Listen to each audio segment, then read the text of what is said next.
أعوذ بالله من الشيطان الرجيم بسم الله الرحمن الرحيم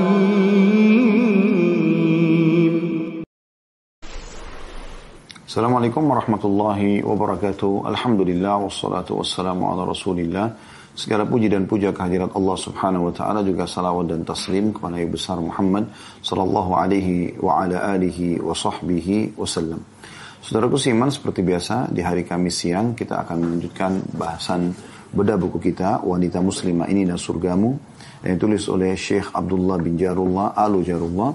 Dan kita sudah membahas pada pertemuan yang lalu sebuah bab tentang tugas kaum wanita yang asasi, dan bagaimana kita sudah menitik beratkan bahwasanya tugas utama adalah bagaimana dia menjadi seorang istri sehingga full sibuk untuk melayani suaminya karena Allah subhanahu wa ta'ala memenuhi kebutuhannya dan juga merawat rumahnya.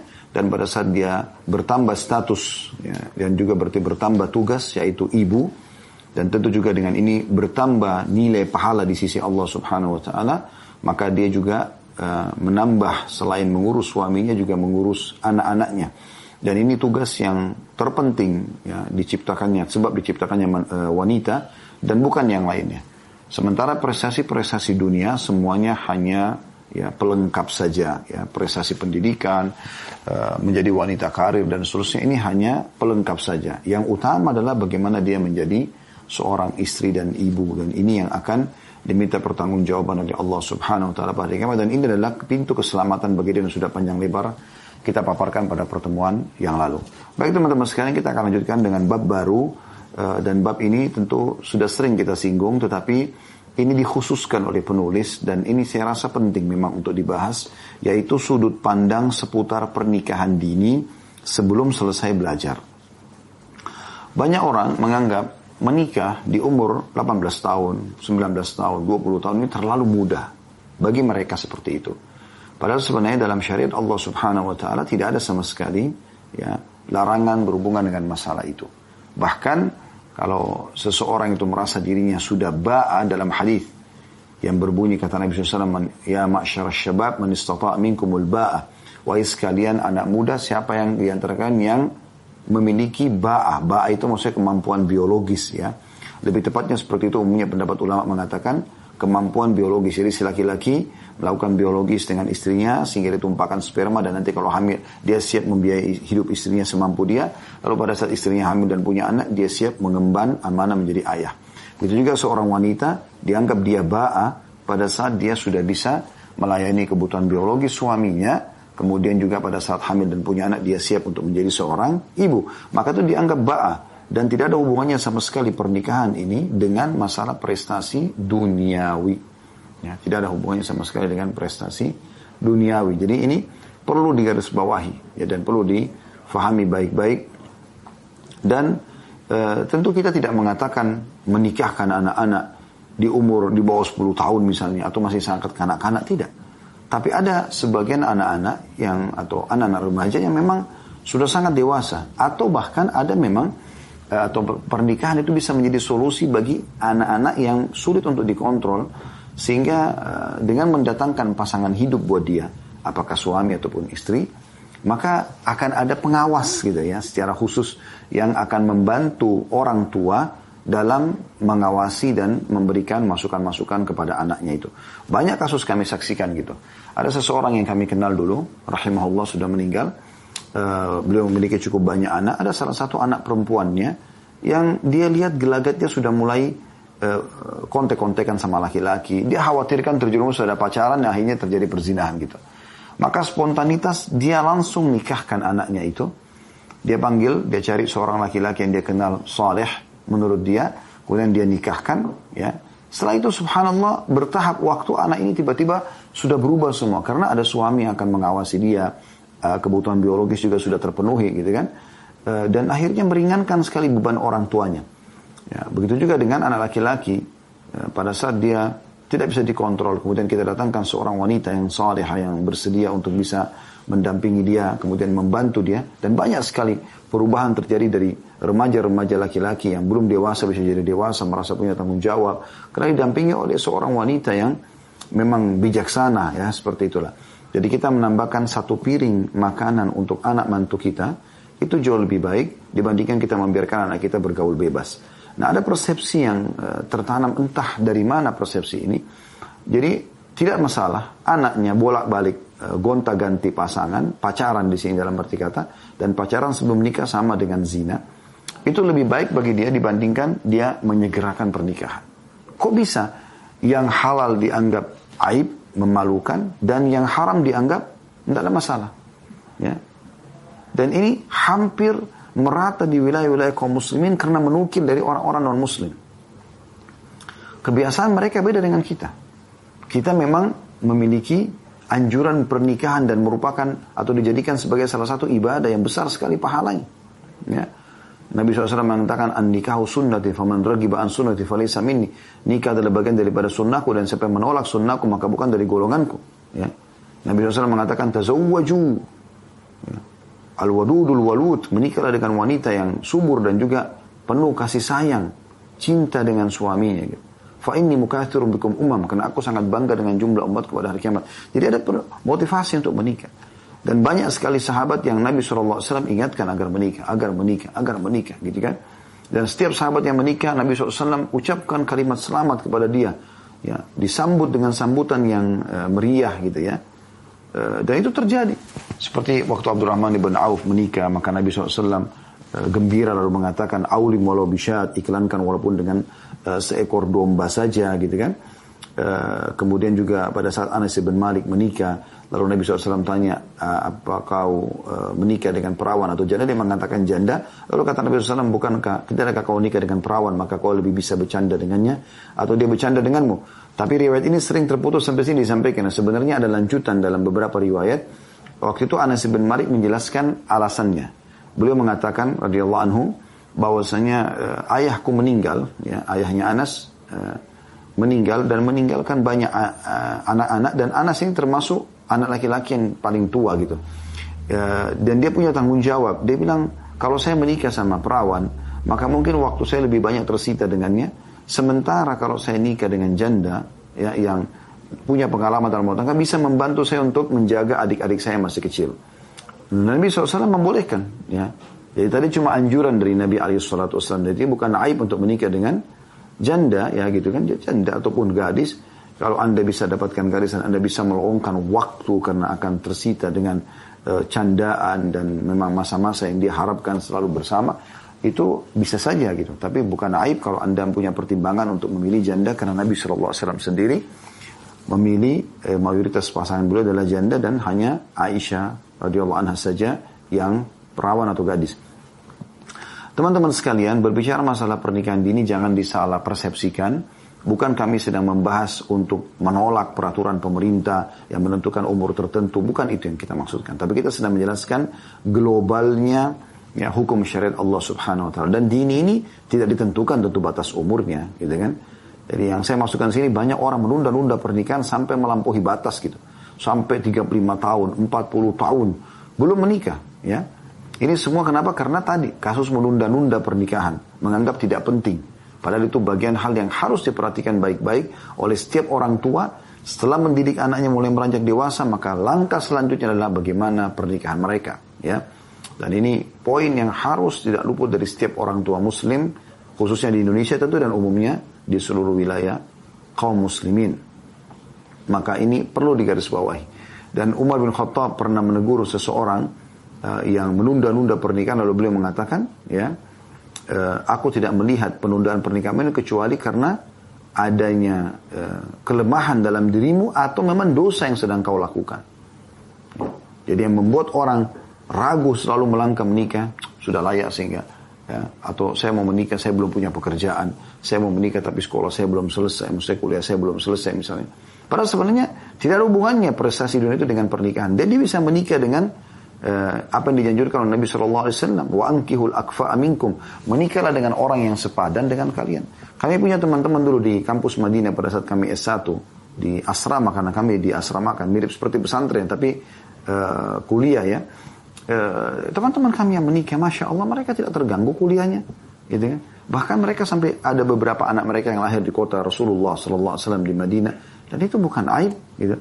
Ya, mereka baik-baik saja, tidak ada masalah, gitu ya. Nah ini yang kita maksudkan ya. Jadi jangan disalahfahami masalah ini, karena banyak orang menunda-nunda. Saya pernah waktu diundang ke Eropa pada saat itu, sempat ketemu dengan salah satu orang kita. Masya Allah, dari informasi yang saya dapatkan, orang ini sangat rajin ke masjid, ibadah segala macam. Tapi sudah umur kalau tidak salah 40 tahun, ingat saya waktu itu ya, belum menikah. Saya sempat bicara, kenapa akhi belum menikah? Iya, pertimbangan saya harus mapankan dulu ekonomi saya, baru saya menikah. Subhanallah, kemapanan ini saya bilang sampai batas mana ini? Ya. Yang mana antum katakan mapan itu? Punya berapa banyak tabungan, gitu kan? Umur terus berjalan. Ya, sementara pernikahan bagian daripada perintah agama. Dan hidup di wilayah Eropa yang penuh dengan fitnah itu bukan hal yang ringan gitu.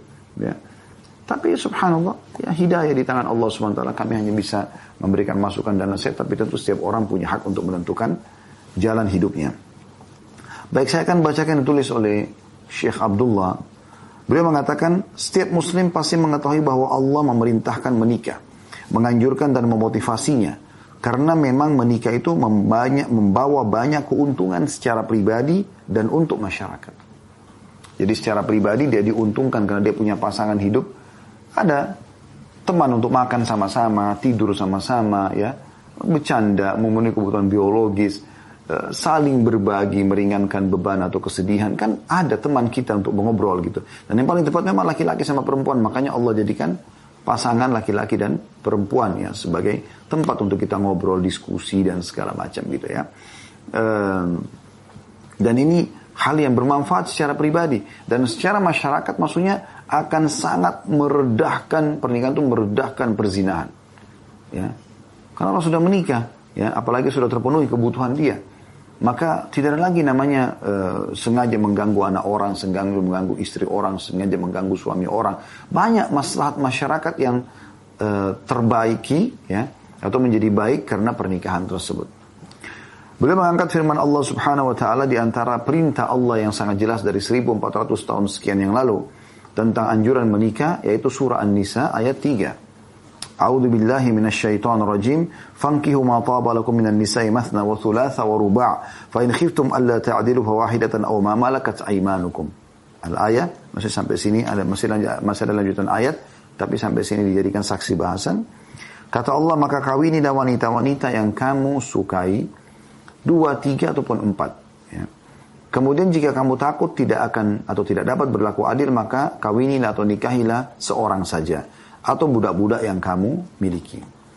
Di sini beliau mengatakan Allah yang maha mulia dan maha tinggi memerintahkan menikah dan memperbolehkan poligami dengan syarat harus adil, tidak dikhawatirkan berbuat zalim dan culas. Firman Allah Subhanahu wa taala yang lain surah An-Nur ayat 32 yang berbunyi juga motivasi untuk menikah, ya. Jadi surah An-Nisa tadi ayat 3 menjelaskan tentang motivasi menikah. Bahkan dianjurkan menikah berpoligami bagi laki-laki karena penekanan masalah pernikahan. Bukan cuma 1 sampai 2, 3, 4 pun dibolehkan bagi yang merasa punya kemampuan untuk berlaku adil dan Allah mudahkan gitu. Dan Allah berikan pilihan, kalau tidak mampu maka 1 saja cukup. Yang penting punya pasangan, segerakan gitu. Kemudian dalam surah An-Nur ayat 32 juga dalil yang menjelaskan tentang anjuran segera menikah. Ya.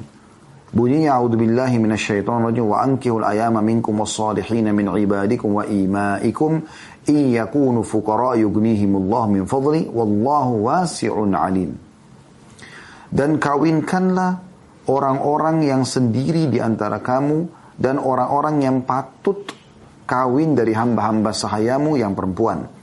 Jika mereka miskin, Allah memampukan mereka dengan karunia-Nya. Dan Allah maha luas pemberiannya dan lagi maha mengetahui. Kata Syekh Abdullah, ayat ini berkaitan dengan para wali agar menikahkan anak-anak mereka laki-laki ataupun perempuan yang masih lajang, memilikan pasangan yang saleh dan saleha, Seorang muslim harus mencari istri yang solehah, yang konsekuen dengan ajaran Islam dalam segala aspek kehidupannya. Artinya saya ingin paparkan dulu penjelasan di sini. Di ayat yang kedua dalil yang diangkat oleh Syekh Abdullah ini adalah surah An-Nur ayat 32 menjelaskan wa ankihul ayama minkum. Allah mengatakan nikahkan yang masih lajang-lajang di antara kalian. Yang bujang-bujang yang gadis segera nikahkan. Jangan biarkan mereka bergaul bebas. Biarkan mereka menikmati yang halal karena memang masa-masa puberitasnya muncul pada saat itu. Masa syahwat yang besar, ingin menatap, ingin mengucapkan kata-kata sayang dan cinta, ingin menjamah, ingin mencium, puncak-puncak ingin meletakkan kemaluan di kemaluan. Justru umur-umur yang muda remaja itu. Ya. Kalau Anda tidak ikuti firman Allah SWT, segera nikahkan mereka, maka yang terjadi apa? Mereka akan melakukan perbuatan yang haram. Pasti. Ya, gitu. Makanya kerusakan terjadi dimulai dari situ. Anak muda dilarang menikah, bahkan ditanamkan pada mereka aib bila menikah cepat. Maka akhirnya mereka pelampiasannya curhat-curhatan. Mulai dari situ kirim-kiriman foto, akhirnya sampai ya ciuman, pelukan dan terjadilah perbuatan perzinahan itu. Ya. Jadi ini yang dimaksudkan Allah Subhanahu Wa Taala sebagai pencipta lebih faham tentang masalah kondisi dan keadaan kita. Maka Allah perintahkan perbuatan ini. Ya. Wa ankihu, nikahkan al-ayama, orang-orang yang sendirian di antara kalian. Bahkan hamba-hamba sahaya saja dianjurkan segera nikahkan mereka. Jangan biarkan mereka dalam kondisi membujang ataupun gadis ya. Dan di sini juga ya, dalam ayat ini ya, ada penekanan tentang kepada para wali agar segera, wali itu ayah. Jangan menunda-nunda pernikahan. Dan perlu saya titik beratkan bagi ibu-ibu. Sekali lagi bagi ibu yang berstatus ibu. Anda tidak punya hak mencampuri pernikahan anak Anda. Maksudnya dalam penentuannya. Biarkan ayahnya. Murni ayahnya punya hak mutlak di situ. Sebagaimana juga Anda punya hak mutlak didahulukan dalam pelayanan sebagai seorang ibu. Gitu kan? Kalau Anda mengatakan, nak tolong ambilin air. Lalu ayah anak itu mengatakan juga, nak tolong ambilin ayah air, Anda didahulukan. Tapi dalam pernikahan Anda tidak boleh ikut campur sama sekali. Ingat selalu sabda Nabi SAW, ayyumma imra'atin ankahat nafsa bighairi idni wali wa fanikahuha batil, atau kama qala Nabi SAW. Wanita manapun yang menikahkan dirinya tanpa izin walinya, maka nikahnya batal. Jadi nggak bisa sama sekali. Ya. Jadi harus digarisbawahi tentang masalah ini. Dan juga dalam mencari pasangan, kata Syekh Abdullah, ya, harusnya mencari misalnya, ya, tentu wali ini mencari yang soleh bagi anak perempuannya dan solehah bagi anak laki-lakinya. Dan tidak ada masalah ya, kalau dia pun harus terlibat dalam membiayai pernikahan tersebut. Itu bukan aib, itu sedekah yang besar untuk anaknya dan anak mantunya. Ya. Jadi tidak harus tunggu orang yang kaya. Atau kalau memang Anda mau yang sudah mapan, itu umumnya biasanya orang yang sudah berumah tangga, maka terbuka pintu poligami. Ya. Kalau yang masih sendirian ini umumnya banyak orang yang tidak mampu, kecuali memang dasarnya dia lahir dari keluarga yang kaya, itu pun juga masih dibiayai oleh orang tuanya. Kemudian beliau beratkan bahwasanya setiap muslim laki-laki harusnya mencari wanita yang salihah. Demikian juga ya, kalau wanita walinya mencari laki-laki yang saleh. Dia pun tentu memberikan masukan kepada walinya, boleh ya. Kalau misalnya ada seseorang laki-laki yang saleh yang melamar dia misalnya. Sesuai dengan sabda Nabi SAW, maka beruntunglah dengan mendapatkan wanita yang konsekuen dalam agamanya, dalam hadis Bukhari Muslim. Ya. Maksudnya, maka beruntunglah seseorang yang mendapatkan wanita yang istiqamah dalam agamanya atau konsekuen dalam agamanya. Wanita yang taat beragama, kata beliau selanjutnya, akan menolong suaminya untuk menjaga agamanya. Penulis pernah mendengar dari seorang laki-laki yang menikah dengan wanita salihah, padahal dia sendiri tidak pernah sholat. Si istri terus menasihatinya, mengingatkannya kepada Allah dan menganjurkannya untuk sholat, mengingatkannya akan keutamaan menjaga sholat dan pahala bagi orang yang menjaganya, serta ancaman siksaan terhadap orang yang meremehkannya. Sampai akhirnya lelaki itu bertaubat kepada Allah dan mulai melakukan sholat karena bimbingan istrinya. Ia lalu bertanya tentang hukum nikahnya dulu, karena kadang ia belum sholat. Ia diperintahkan mengulangi akad nikahnya oleh ulama setempat tentunya. Ya. Karena memang orang tidak sholat ini sangat luar biasa ancamannya. Gitu. Demikian pula halnya dengan wanita muslimah. Hendaklah ia berusaha mencari calon suami yang saleh, yang konsekuen terhadap agama Islam, Karena suami yang seperti itu bila ia mencintai istrinya, ia akan memuliakannya. Dan bila ia membencinya, tidak mencintainya, maka ia tidak akan berbuat zalim kepadanya. Sesuai dengan sabda Nabi SAW, "Idza ja'akum man tardawun dinahu wa khuluquhu fa'ankihuhu illa taf'alu takun fitnatun fil ardi wa fasad." Apabila datang kepada kalian seorang pemuda yang kalian sukai agama dan akhlaknya, maka nikahkanlah dia dengan putri kalian. Bila tidak, akan terjadi bencana dan kerusakan di muka bumi ini. Hadis riwayat Tirmidzi, dan beliau mengatakan hadis ini adalah hadis yang hasan. Kata beliau, jangan sampai kurangnya harta menjadi kendala dalam usaha menikah. Allah Azza wa Jalla menjanjikan orang-orang yang menikah untuk bisa berkecukupan, meski sebelumnya mereka berkekurangan. Karena itu Abu Bakar radhiyallahu anhu berkata, taatilah perintah Allah untuk menikah, pasti Allah akan memenuhi janjinya kepada kalian untuk memberikan kecukupan. Kecukupan, ya. Jadi ini menjawab banyak sekali keraguan dari kedua orang tua, baik dari orang tua laki-laki ataupun orang tua perempuan, gitu kan. Terutama dari orang tua laki-laki, ya. Apakah memang bisa mereka menikahkan anaknya sementara anaknya belum punya pekerjaan, atau mereka sendiri masih miskin, gitu kan. Lalu sampai kapan kita mau tunggu kita kaya baru bisa menikahkan anak kita? Harusnya teman-teman sekalian kita carikan pasangan yang sepadan dengan dia, ya. Anak kita pun masih pengangguran, tapi dia adalah orang yang beragama, orang yang baik, bisa kita nikahkan. Kita sampaikan apa adanya kepada para calon mempelai yang kita lamar, gitu kan. Lalu kita berusaha menikahkan dia dengan keadaannya memang keluarga wanita itu pun juga seperti kita, sepadan, ya, sama. Sehingga mereka bisa mengerti. Acaranya tidak harus besar-besaran, ya, secukupnya. Kemudian kita doakan supaya mereka menjadi orang baik. Dan banyak sekali, subhanallah, keberkahan terjadi setelah orang tua memudahkan pernikahan anaknya. Kedua belah pihak ridho, Allah SWT berkahi. Akhirnya kedua pasangan ini karena keridoan kedua orang tua mereka dan niat baik untuk menikah, maka Allah Subhanahu wa taala memberikan kepada mereka, ya, kesempatan yang sangat besar sekali untuk mendapatkan rezeki. Dan Allah sudah janjikan tadi, kita sudah bacakan firman Allah Subhanahu wa taala, ya, dalam surah An-Nur ayat 32 tadi. Dan itu yang dikuatkan oleh statement Abdullah bin Mas'ud yang datang setelahnya. Kalau anda pegang bukunya anda bisa lihat.